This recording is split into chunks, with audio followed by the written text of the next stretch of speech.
Monsieur le Président, le commissaire à l'environnement et au développement durable nous a informé en 2011 de l'existence au Québec de près de 2300 sites contaminés appartenant au fédéral. Certains de ces sites sont à priorité élevée. Et selon le commissaire à l'environnement, lorsqu'on parle de priorité élevée, on parle de risque pour la santé de la population. Alors, j'ai donc posé une question au ministre le 8 mai 2011, à savoir quand est-ce que le gouvernement fédéral va décontaminer ces sites-là au Québec. Et le ministre de l'Environnement s'est quelque peu pété les bretelles en disant qu'il y avait des grands progrès qui étaient faits. Donc, j'ai fait une demande de questions écrite, Monsieur le Président, pour avoir des précisions et pour vérifier qu'est-ce qu'il en était. De cette démarche-là, j'ai obtenu du gouvernement la liste, en fait, les différents ministères où les sites contaminés sont estimés à priorité élevée au Québec. Et parmi ces questions que j'avais posées, il y avait l'identification, la localisation des sites, depuis combien de temps qu'on sait que c'est contaminé, considéré prioritaire, et quel était le calendrier de décontamination. Alors, je voudrais attirer votre attention, Monsieur le Président, sur les fameux sites à priorité, à risque élevé, qui ne sont toujours pas décontaminés au Québec. Nous avons Parc Canada, qui a 5 sites qui n'ont aucune date prévue pour la mise en œuvre de la décontamination. Le site apparemment le plus problématique serait celui de Havre-Saint-Pierre, donc la réserve du Parc national du Canada de l'archipel de Mingan, petite île au marteau.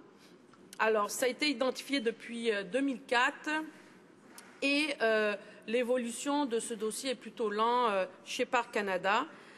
Dans ce dernier site, on parle de métaux, métalloïdes, HAP, organométalliques, donc plusieurs produits dangereux. Tous les autres sites sont situés au canal de la Chine, à Montréal. Quand est-ce que ça va être décontaminé? La question demeure. Environnement Canada, vu qu'on parle d'environnement, ont aussi des sites contaminés. Le plus problématique est celui de la réserve nationale de la faune de Pointe-au-Père, Rimouski, Ninguette, Témiscouata, les Basques. Depuis 2005, rien n'a été fait. On parle d'hydrocarbures pétroliers, de métaux, d'organométaux, donc quand même des contaminants assez majeurs.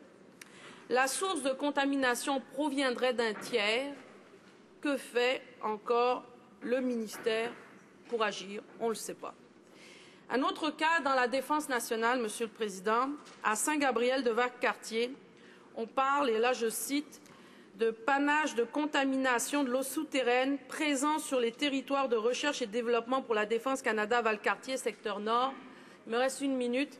Je pourrais continuer comme ça, mais je voudrais porter votre attention sur ce site-là où on dit carrément qu'il n'y a aucune stratégie d'assainissement prévue avant 2030-2031. Un autre site encore pour la Défense nationale, Saint-Gabriel-de-Valcartier, pareil, c'est des hydrocarbures. Puis là, on dit 2030-2031. Il y en a 13 autres sites à la Défense nationale, 2023-2024. Alors, Monsieur le Président, moi, je veux savoir, le ministre de l'Environnement, qu'est-ce qu'il fait? Il dort au gaz, au BCP, aux radioactivités? C'est quoi qui se passe, là? L'honorable secrétaire parlementaire du ministre de l'Environnement. Merci, Monsieur le Président, et merci à ma collègue pour la question dans une belle nuit à Ottawa. It gives me great pleasure to address. Je suis heureuse de répondre à certaines de ces questions, mais aussi de répondre aux questions qu'elle a soulevées et qui sont clairement fausses. Notre gouvernement travaille fort depuis plusieurs années pour faire en sorte que notre excellent plan soit bien financé, bien exécuté.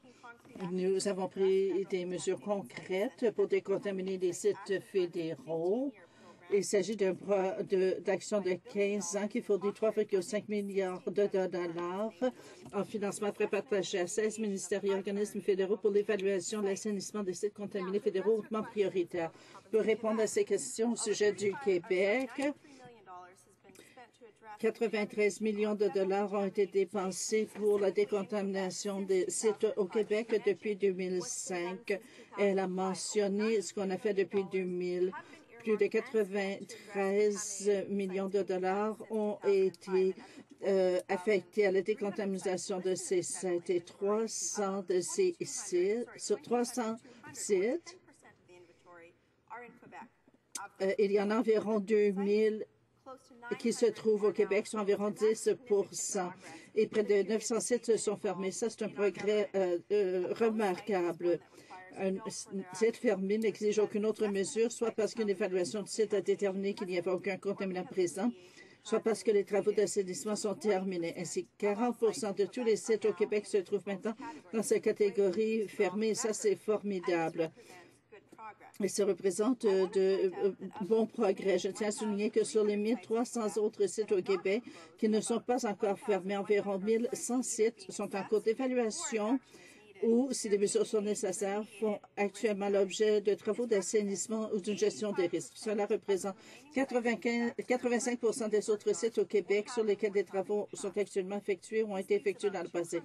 Il reste donc environ 200 sites présumés à évaluer. Et en vertu de la politique sur la gestion des biens immobiliers du secrétariat du Conseil du Trésor, les administrateurs généraux doivent s'assurer que les sites contaminés connus et présumés sont évalués et classés et les principes de gestion des risques sont appliqués. Pour chaque site, une priorité doit être accordée aux sites qui posent le plus grand risque pour la santé des personnes et l'environnement. Conformément à cette orientation politique, tout indique que les ministères ont mis l'accent sur l'évaluation de l'assainissement des sites qui présentent les risques les plus élevés. Dans les premières années du plan d'action pour les sites contaminés fédéraux, environ la moitié des évaluations ont révélé des sites contaminés. Dernièrement, seulement environ une évaluation sur 5 a permis de déterminer qu'il y avait contamination. Ce changement indique que les ministères ont évalué et restauré les sites présentant les risques les plus élevés et qui déterminent maintenant qu'un nombre moins élevé de sites présumés sont contaminés. C'est une bonne nouvelle. Cela signifie aussi que parmi les autres sites présumés se trouvant dans l'inventaire, y compris ceux du Québec, un grand nombre sont considérés comme non contaminés et n'exigeront pas de mesures. Et notre gouvernement peut en être fier. Le plan d'action pour les sites contaminés fédéraux se poursuivra jusqu'en 2020. Même si nous n'en sommes qu'à mi-chemin du programme, le gouvernement du Canada a déjà réalisé de bons progrès dans le traitement des sites contaminés se trouvant dans l'inventaire fédéral. Je suis convaincu que nous continuerons de traiter l'héritage des pratiques du passé afin de créer un environnement plus propre pour les générations à venir. Et j'espère que ma collègue voit qu'on a fait de bons progrès, non seulement au Québec, mais au Québec et dans sa circonscription. Je suis certainement fière du bilan de notre gouvernement et nous allons continuer à l'améliorer. Merci, Monsieur le Président. J'aimerais dire à ma collègue, Monsieur le Président, que je n'avais pas identifié de site contaminé dans mon comté. S'il y en a, je serais bien contente de le savoir, d'une part. D'autre part, le commissaire parlait de 2300 sites. Moi, j'en cite quelques-uns. Il parle de 2300 sites en 2011. Je ne pense pas qu'ils ont réussi à descendre le nombre de 2300 en un an. Un site parmi d'autres, celui du ministère des Affaires autochtones et Développement du Nord du Canada. 6 sites ont des problèmes. Ils ont du HAP, métaux lourds, BCP, substances radioactives. Substances radioactives. Ils sont tous situés à Kahnawake. Aucun échéancier. Et je n'invente rien, Monsieur le Président, ce sont les données et les chiffres qui m'ont été soumises par cette Chambre via une question écrite. Il n'y a pas d'invention là-dedans, je n'ai pas rêvé ça un matin. Okay? Des sites contaminés à Kahnawake, aucun échéancier, rien, même pas une tentative de faire quoi que ce soit. Parlons de ce site en particulier. Qu'est-ce qu'ils font? L'honorable secrétaire parlementaire. Eh bien, Monsieur le Président, ce que dit ma collègue en face est entièrement faux. Elle devrait être encouragée parce que notre gouvernement a fait depuis 2006. Le plan d'action pour les sites contaminés fédéraux avance bien. Nous avons examiné environ la moitié des sites, les niveaux de financement ainsi que les évaluations scientifiques pour évaluer les sites et pour assurer la réalisation d'un plan de remise en état est bon et nous en sommes fiers. Et j'espère que tous les résidents du Québec et de tout le pays constatent le bon travail que notre gouvernement a fait pour agir à l'égard de tous ces sites et nous allons continuer à le faire.